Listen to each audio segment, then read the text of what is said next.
Hey guys, ఈ రోజు నేను వచ్చేసి చెన్నైకి వెళ్తున్నా. ఈ బెంగళూరు ట్రాఫిక్ లో ఎయిర్పోర్ట్ కి వెళ్లే లోపు మనమైతే డైరెక్ట్ గా చెన్నైకి రీచ్ అయిపోవచ్చు అనిపించింది. బట్ లక్కీగా మనమైతే ఆన్ టైం రీచ్ అయిపోయాం ఎయిర్పోర్ట్ కి. సోషల్ ప్లేట్ అని వెబ్సైట్ పోతే ఆ ఛానల్ ఇన్కమ్ అన్న చూడొచ్చు. VSA lakhs YouTube channel income అయితే చూస్తాం రండి. $2.4K నుంచి $39K ఇస్తారు వేసినారు. అదే $2.4K అంటే మన ఇండియన్ రూపీస్కి వచ్చి 2,04,165 అనమాట. మనం నార్మల్గా వ్యూస్ బేసెస్ అయితే ఇన్కమ్ అయితే క్యాలిక్యులేట్ చేస్తాము.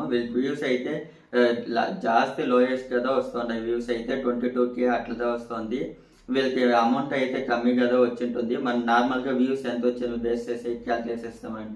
టోటల్ వ్యూస్ వచ్చి 2,30,000 వ్యూస్ అయితే వచ్చినాయి. అదే వాళ్ళకి 1000 వ్యూస్కి వచ్చి ఎంత ఇస్తారంటే వాళ్ళ కేటగిరీ వచ్చి ఇది ట్రావెల్ అండ్ బ్లాగ్స్ కేటగిరీ అనమాట. ₹15 నుంచి ₹60 ఇస్తారు. వాళ్ళ వ్యూస్ కమ్మీ కదా వచ్చినాయి. దానికి మనం లోయెస్ట్ నేర్చుకుంటాం. ఇంటూ ₹15 క్యాల్కులేట్ చేస్తే వాళ్ళ లాస్ట్ మంత్ ఇన్కమ్ వచ్చి అప్రాక్సిమేట్ వచ్చి 3,450. వాళ్ళది ఎట్లున్నా ఇన్కమ్ వచ్చి 3,000 నుంచి 6,000తో వస్తుంది. దానికి ఎక్కువ అయితే వచ్చేలే. జాస్తి మంది ఏమంటారంటే 1 మిలియన్ సబ్స్క్రైబర్ ఉంటే వాళ్ళకి ల్యాక్స్ లేదా ఇన్కమ్ వస్తుంది అంటున్నారు. కానీ అది కాదు, వ్యూస్ బేస్ చేసి వాళ్ళకి ఆ వీడియోలో యాడ్ ప్లే బేస్ చేస్తే ఇన్కమ్ అయితే వస్తుంది. నెక్స్ట్ ఆ ఛానల్ ఇన్కమ్ తెలుసుకున్నారని కమెంట్స్ అయితే చెప్పండి.